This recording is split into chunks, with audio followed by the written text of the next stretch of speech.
Welcome friends, आज के video में हम देखेंगे बिहार पुलिस एग्जाम 2025 का सेट नंबर 4। दोस्तों, इस वीडियो में हमारे द्वारा आपको जीके जीएस और बिहार जीके से टॉप 100 क्वेश्चन बताए जाएंगे जो कि आपके एग्जाम में पूछे जाने की बहुत ज़्यादा संभावना है। दोस्तों, इस वीडियो से आपके एग्जाम में लगभग 10 से 12 मार्क्स तक एग्जाम में पूछे जाने की संभावना है, इसलिए जितना हो सके इस वीडियो को अपने दोस्तों में भी शेयर जरूर करें। तो चलिए मैं इस वीडियो को शुरू करता हूँ। आज का हमारा पहला प्रश्न है, 1946 में बिहार विधानसभा चुनाव के बाद श्री कृष्ण सिंह के नेतृत्व में सरकार बनी, लेकिन मुस्लिम लीग के विधानमंडल में शामिल होने के मुद्दे पर उन्होंने इस्तीफा दे दिया। उनके बाद बिहार का प्रीमियर मुख्यमंत्री कौन बना था? तो वे बने थे अनुग्रह नारायण सिन्हा जी। दोस्तों, इस वीडियो में हमारे द्वारा आप लोगों के लिए केवल क्वेश्चन पढ़ा जाएगा और आंसर बताया जाएगा ताकि आप कम समय में ज़्यादा प्रश्न देख सके। और यहाँ पे जो व्याख्या है ये आप खुद से वीडियो पॉज करके पढ़ लेंगे, क्योंकि हमारे पास कम समय है, इसलिए आपको ज़्यादा से ज़्यादा प्रश्न दिखाना है तो हम केवल क्वेश्चन और आंसर ही आप लोगों को बताएंगे। हमारा अगला प्रश्न है, एक 50 ग्राम केजी का व्यक्ति 20 सीढ़ियाँ 10 सेकेंड में चढ़ता है। यदि प्रत्येक सीढ़ी की ऊंचाई 0.20 मीटर है, यदि गुरुत्वाकर्षण त्वरण 10 मीटर पर सेकेंड स्क्वायर है, तो व्यक्ति द्वारा उपयोग की गई शक्ति क्या है? तो यह शक्ति होगी 200 वाट। यहाँ कैसे बनेगा? तो mgh के फार्मूला पर ये बन जाएगा, कार्य बराबर किया गया कार्य बटा में समय के द्वारा बन जाएगा। हमारा अगला प्रश्न है, एजेंडा 21 को जो सतत विकास के संबंध में एक वैश्विक कार्य योजना है, किस ऐतिहासिक शिखर सम्मेलन का परिणाम है? तो यह है पृथ्वी शिखर सम्मेलन 1992। हमारा अगला प्रश्न है, भारतीय संविधान के अनुच्छेद 263 के तहत अंतर्राज्यीय परिषद की स्थापना का अधिकार किसे दिया गया है? तो यह दिया गया है राष्ट्रपति को। दोस्तों, यह भी क्वेश्चन आपके एग्जाम में पूछे जाने की बहुत ज़्यादा संभावना है। हमारा अगला प्रश्न है, पालकालीन बिहार में अष्टकुलक नामक अधिकारी का मुख्य कार्य क्या था? तो इसका मुख्य कार्य था ग्राम स्तर पर भूमि विवादों का निपटारा करना। हमारा अगला प्रश्न है, जब एक बफर विलयन में थोड़ी मात्रा में अम्ल या क्षार मिलाया जाता है तो उसका पीएच मान लगभग स्थिर रहता है। यह किस सिद्धांत पर आधारित है? तो यह आधारित है ले चेटेलियर का सिद्धांत, सामान्य आयन प्रभाव और हेंडरसन हासले बल्च समीकरण। दोस्तों, ये तीनों पर आधारित है। हमारा अगला प्रश्न है, नोबेल पुरस्कार विजेता मलाला यूसुफजई के साथ 2014 में शांति नोबेल पुरस्कार किस भारतीय को प्रदान किया गया था? दोस्तों, यह क्वेश्चन वेरी इंपॉर्टेंट है, इसलिए इसे आप याद रखिएगा, कैलाश सत्यार्थी जी को मिला था। हमारा अगला प्रश्न है, भारत में आर्थिक नियोजन की अवधारणा किस देश के संविधान मॉडल से प्रेरित है? तो यह है पूर्व सोवियत संघ के द्वारा। हमारा अगला प्रश्न है, बिहार आर्थिक सर्वेक्षण 22-23 के अनुसार राज्य में शहरीकरण की वर्तमान दर क्या है? दोस्तों, यह भी क्वेश्चन आपके लिए काफ़ी महत्वपूर्ण है, तो यह है 16.2%। हमारा अगला प्रश्न है, ऑप्टिकल फाइबर संचार प्रणाली में प्रकाश के किस गुण का उपयोग सिग्नल को लंबी दूरी तक प्रसारित करने के लिए किया जाता है? दोस्तों, यह भी क्वेश्चन वेरी इंपॉर्टेंट है, तो यह किया जाता है पूर्ण आंतरिक परावर्तन का। हमारा अगला प्रश्न है, मार्शल प्लान जिसे द्वितीय विश्व युद्ध के बाद पश्चिमी यूरोपीय अर्थव्यवस्था के पूर्ण निर्माण के लिए बनाया गया था, आधिकारिक तौर पर किस नाम से जाना जाता है? तो यह जाना जाता है यूरोपीय पुनः प्राप्ति कार्यक्रम के नाम से। हमारा अगला प्रश्न है, मौर्य शासन में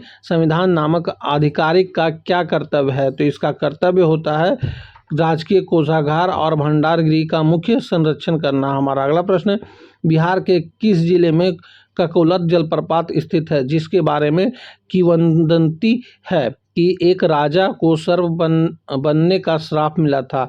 तो यह है नवादा में। दोस्तों, इस वीडियो से आपके एग्जाम में लगभग 10 से 12 मार्क्स तक पूछे जाने की संभावना है, और हमारे द्वारा आप लोगों को 500 क्वेश्चन का जीके जीएस एक सीरीज चल रहा है, उसमें पहला वीडियो अपलोड किया जा चुका है, उससे आपको लगभग 50 से 60 मार्क्स पूछे जाने की संभावना है। इसलिए उस वीडियो को आप एग्ज़ाम देने से पहले ज़रूर से ज़रूर देख कर ही जाएंगे एग्ज़ाम देने, ताकि आपको जो भी प्रश्न पूछे जाएं उन वीडियो से आप सही करके आ सकें।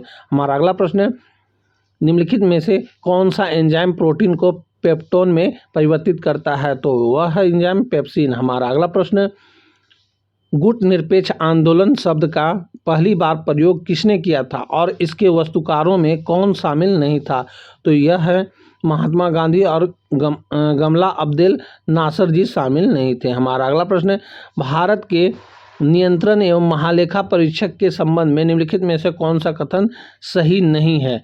तो यहाँ पे सही नहीं है कौन सा कथन, तो सी सही नहीं है। सेवानिवृत्ति के बाद वह भारत सरकार के अधीन किसी अन्य पद के लिए पात्र नहीं है, मतलब नहीं होता है, ठीक, पात्र नहीं होता है, ये गलत है। बाकी सब सही हैं, आप इसे पढ़ लेंगे। वह राष्ट्रपति द्वारा नियुक्त किया जाता है और उसी तरह हटाया जा सकता है जैसे सर्वोच्च न्यायालय के न्यायाधीश को हटाया जाता है। उसका वेतन भारत की संचित निधि पर भारित होता है, ये भी याद रखिएगा। और वह लेखा समिति के मित्र, दार्शनिक और मार्गदर्शक के रूप में भी कार्य करते हैं, ये याद रखिएगा। हमारा अगला प्रश्न है, और इनकी नियुक्ति जो किया जाता है ये आप याद रखिएगा 148 का सब 4 के अंतर्गत इनकी नियुक्ति की जाती है, ये आपको याद रखना है। हमारा अगला प्रश्न है, बिहार के व्यक्तिगत सत्याग्रह के दूसरे सत्याग्रही कौन थे।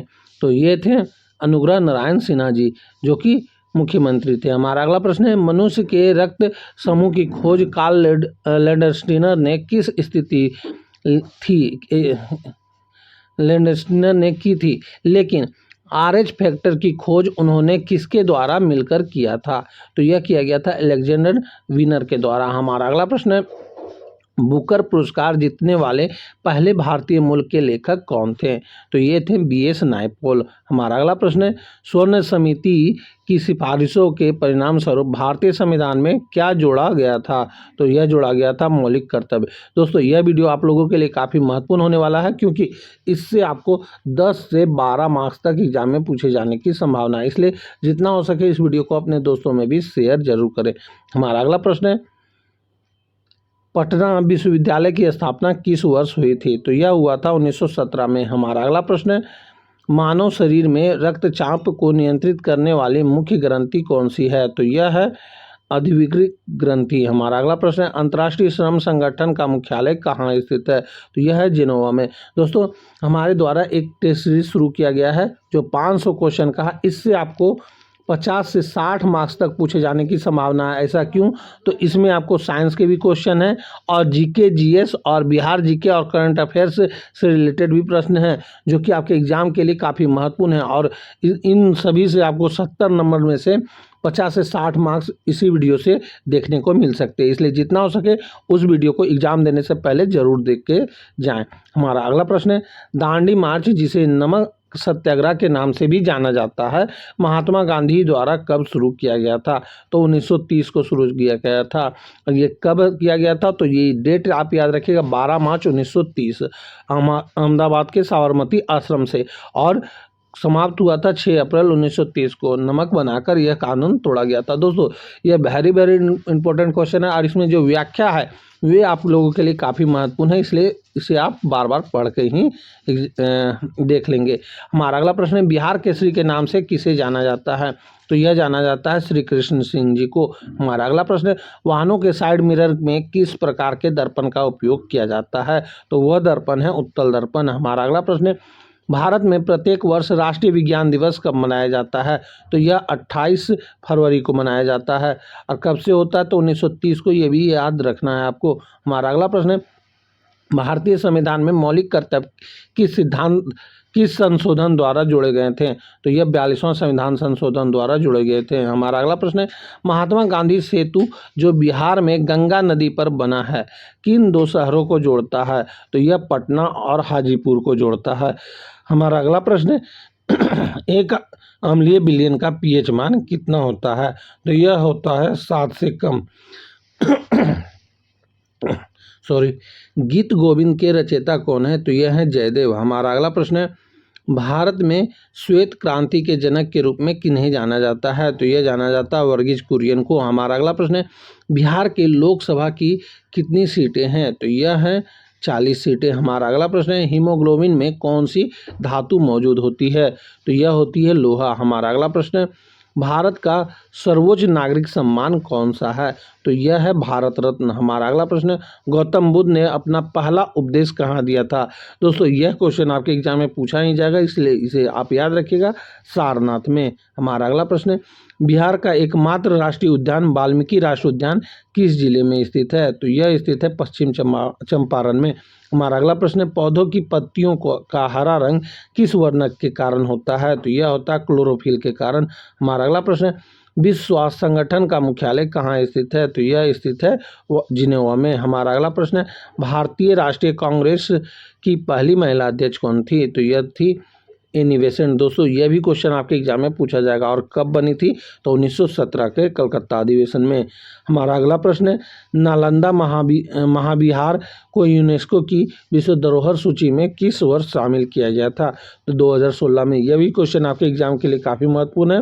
दोस्तों इस वीडियो से आपके एग्जाम में लगभग 10 से 12 मार्क्स तक पूछे जाने की संभावना है, इसलिए इस वीडियो को जितना हो सके आप शुरू से अंत तक जरूर देखें और अपने दोस्तों में भी शेयर जरूर कर दें। हमारा अगला प्रश्न है, एलपीजी सिलेंडर में गंध के लिए कौन सी गैस मिलाई जाती है? तो यह मिलाई जाती है एथिल मरकप्टन। हमारा अगला प्रश्न है, मालगुडी डेज नामक प्रसिद्ध पुस्तक किसने लिखी है? तो यह आर.के. नारायण द्वारा लिखा गया है। हमारा अगला प्रश्न है, भारत की पहली बार जनगणना कब हुई थी? तो 1872 में हुआ था। हमारा अगला प्रश्न है, बिहार दिवस कब मनाया जाता है? तो यह मनाया जाता है 22 मार्च को। दोस्तों यह भी क्वेश्चन आपके एग्जाम के लिए काफ़ी महत्वपूर्ण है। ध्वनि की तीव्रता को मापने की इकाई क्या है? तो यह है डेसिबल। हमारा अगला प्रश्न है, कुचिपुड़ी किस राज्य का शास्त्रीय नृत्य है? तो यह है आंध्र प्रदेश का।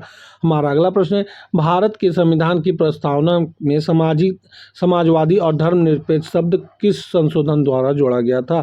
तो यह जोड़ा गया था 42वां संविधान संशोधन द्वारा। हमारा अगला प्रश्न है, बिहार की पेंटिंग की कौन सी शैली मधुबनी पेंटिंग के नाम से भी प्रसिद्ध है? तो वह है मिथिला पेंटिंग। हमारा अगला प्रश्न है, टमाटर का लाल रंग किस वर्णक के कारण होता है? तो यह होता है लाइकोपीन के कारण। हमारा अगला प्रश्न है, बिहार का राजकीय पशु कौन सा है?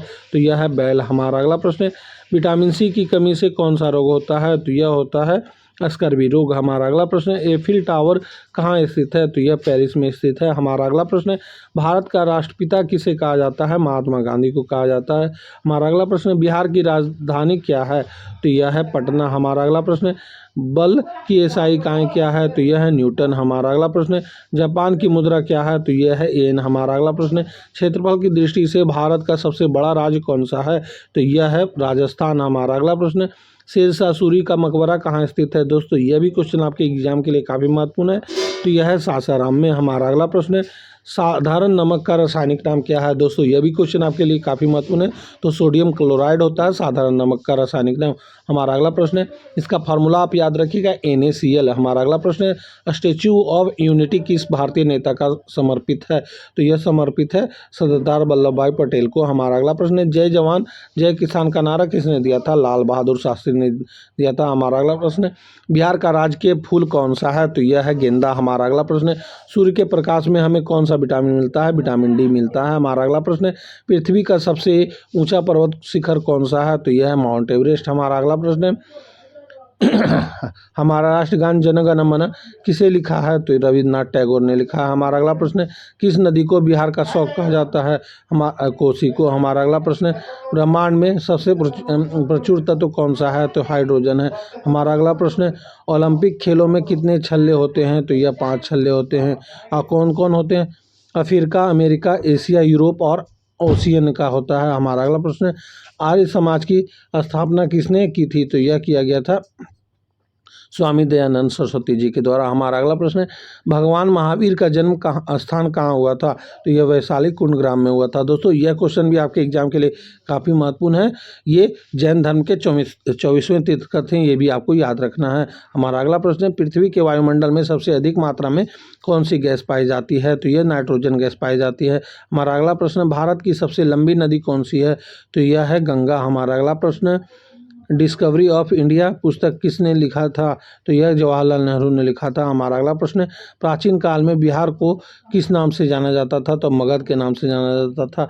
दोस्तों यह क्वेश्चन आपके एग्जाम में छपेंगे ही, इसलिए इसे आप याद रखिएगा। इस वीडियो में आपको लगभग 10 से 12 प्रश्न पूछे जाने की संभावना है। हमारा अगला प्रश्न है, परमाणु के नाभिक में क्या होता है? तो यह होता है प्रोटॉन और न्यूट्रॉन। हमारा अगला प्रश्न है, ऑस्कर पुरस्कार किस क्षेत्र में दिए गए थे? तो यह फिल्म और चलचित्र में दिया गया था। हमारा अगला प्रश्न है, किस मुगल सम्राट को जिंदा पीर कहा जाता था?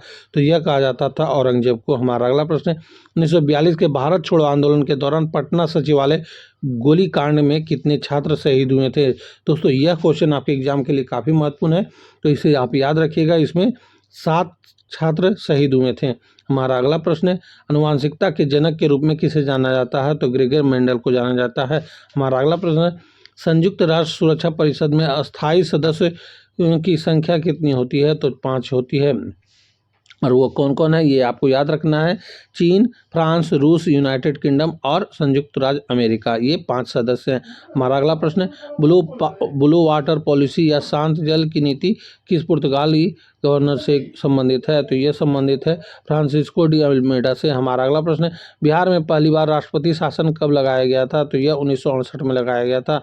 हमारा अगला प्रश्न है, मनुष्य की श्रोयता का परास क्या होता है? तो यह होता है 20 से 20,000 हर्ट्ज तक। हमारा अगला प्रश्न है, सार्क का मुख्यालय कहाँ स्थित है? तो यह काठमांडू नेपाल में स्थित है। हमारा अगला प्रश्न है, भारत में लोकसभा का जनक के रूप में किसे जाना जाता है? तो जीबी मालवकर के रूप में जाना जाता है। बिहार का प्रसिद्ध सोनपुर पशु मेला किस नदी के तट पर आयोजित है? तो यह गंगा और गंडक के संगम पर आधारित है। हमारा अगला प्रश्न है, वायुमंडलीय दाब को मापने के लिए किस उपकरण का उपयोग किया जाता है? तो यह बैरोमीटर का उपयोग किया जाता है। अजंता और एलोरा की गुफाएं किस राज्य में स्थित है? तो यह स्थित है महाराष्ट्र में। हमारा अगला प्रश्न है, बंगाल विभाजन किस वायसराय के कार्यकाल में हुआ था? तो यह हुआ था लॉर्ड कर्जन के कालकाल में 1905 में। हमारा अगला प्रश्न है, बिहार में नमक सत्याग्रह के दौरान पटना में नमक कानून का उल्लंघन करने के लिए किसे चुना गया था? तो और उन्होंने कहाँ पर नमक बनाया था? तो यह बनाया था अंबिकाकांत सिन्हा नखास पिंड के पास बनाया गया था। दोस्तों यह क्वेश्चन आपके एग्जाम के लिए काफ़ी महत्वपूर्ण है, क्योंकि यह क्वेश्चन आपके एग्जाम में पूछा गया और पूछे जाने की बहुत ज़्यादा संभावना है। कब तोड़ा गया था? 16 अप्रैल 1930 को। हमारा अगला प्रश्न है, एक ट्रांसफार्मर किस सिद्धांत पर कार्य करता है और यह किस प्रकार की धारा पर काम करता है? तो यह अन्वय प्रेरण प्रत्यावर्ती धारा पर काम करता है। हमारा अगला प्रश्न है, निम्नलिखित में से कौन सा संगठन विश्व आर्थिक आउटलुक रिपोर्ट प्रकाशित करता है? तो यह है अंतर्राष्ट्रीय मुद्रा कोष IMF। हमारा अगला प्रश्न है, कैबिनेट मिशन प्लान के तहत गठित अंतरिम सरकार में डॉक्टर राजेंद्र प्रसाद को कौन सा विभाग सौंपा गया था? तो यह खाद्य एवं कृषि विभाग सौंपा गया था। हमारा अगला प्रश्न है, बक्सर के युद्ध 1764 के तुरंत बाद इलाहाबाद की पहली संधि रॉबर्ट क्लाइव और किसके बीच हुई थी? तो मुगल सम्राट शाह आलम द्वितीय के काल में हुआ था। हमारा अगला प्रश्न है, DNA की द्विकुंडली संरचना में 2 स्ट्रैंड एक साथ किस प्रकार के बंधों द्वारा जुड़े होते हैं? तो यह हाइड्रोजन बंध के द्वारा जुड़े होते हैं। दोस्तों यह क्वेश्चन आपके एग्जाम के लिए काफ़ी महत्वपूर्ण है, इसलिए इसे आप बार बार देखेंगे और इस वीडियो से लगभग आपके एग्जाम में 10 से 12 मार्क्स तक पूछे जाएंगे। और हमारे द्वारा एक टेस्ट सीरीज चलाया जा रहा है 500 GK GS और साइंस क्वेश्चन का, उससे आपके एग्जाम में 50 से 60 मार्क्स तक पूछे जाने की संभावना है। इसलिए जितना हो सके इस वीडियो को आप शुरू से अंत तक जरूर देखेंगे। हमारा अगला प्रश्न है, रेमन मैग्सेसे पुरस्कार को अक्सर एशिया का नोबेल पुरस्कार कहा जाता है। यह पुरस्कार किस देश के पूर्व राष्ट्रपति के नाम पर दिया जाता है? तो यह है फिलीपींस के नाम पे। हमारा अगला प्रश्न है, भारतीय संविधान की किस अनुसूची में दल बदल विरोधी कानून से संबंधित प्रावधान है? तो यह है 10वीं अनुसूची। 10वीं अनुसूची लागू हुआ था 1950 में, ये भी आपको याद रखना है। हमारा अगला प्रश्न है, बिहार की करमनाशा नदी के बारे में क्या खास माना जाता है जो इसे अन्य नदियों से अलग करता है? तो यह है, इसे पारंपरिक रूप से एक अपवित्र या अशुभ नदी माना जाता है। हमारा अगला प्रश्न है, जब प्रकाश एक सघन माध्यम से विरल माध्यम में जाता है और आपतन कोण क्रांति कोण से अधिक होता है तो कौन सी घटना होती है? तो यह घटना होती है पूर्ण आंतरिक परावर्तन की। तो दोस्तों यहीं पे हमारा यह वीडियो समाप्त होता है। इस वीडियो में हमारे द्वारा टॉप 100 क्वेश्चन GK के करवाए गए, जो कि आपके एग्जाम के लिए काफ़ी महत्वपूर्ण थे और इस वीडियो से आपके एग्जाम में लगभग 10 से 12 मार्क्स तक पूछे जाने की संभावना है। तो जितना हो सके इस वीडियो को अपने दोस्तों में ज़रूर से ज़रूर शेयर करें और हमारे द्वारा 500 क्वेश्चन का जो टेस्ट सीरीज चल रहा है उसे आप ज़रूर देखें, क्योंकि उससे आपके एग्जाम में 50 से 60 मार्क्स तक कवर किए गए हैं। इसलिए उस वीडियो को आप एग्ज़ाम देने से पहले ज़रूर देखेंगे और यदि अब तक आप हमारे चैनल से नहीं जुड़े हैं तो हमारे चैनल को सब्सक्राइब करके जुड़ जाएं, ताकि आगे आने वाले वीडियो का नोटिफिकेशन आपको मिल सके। तो अब हम आपसे मिलेंगे अगली वीडियो में, तब तक के लिए जय हिंद, वंदे मातरम।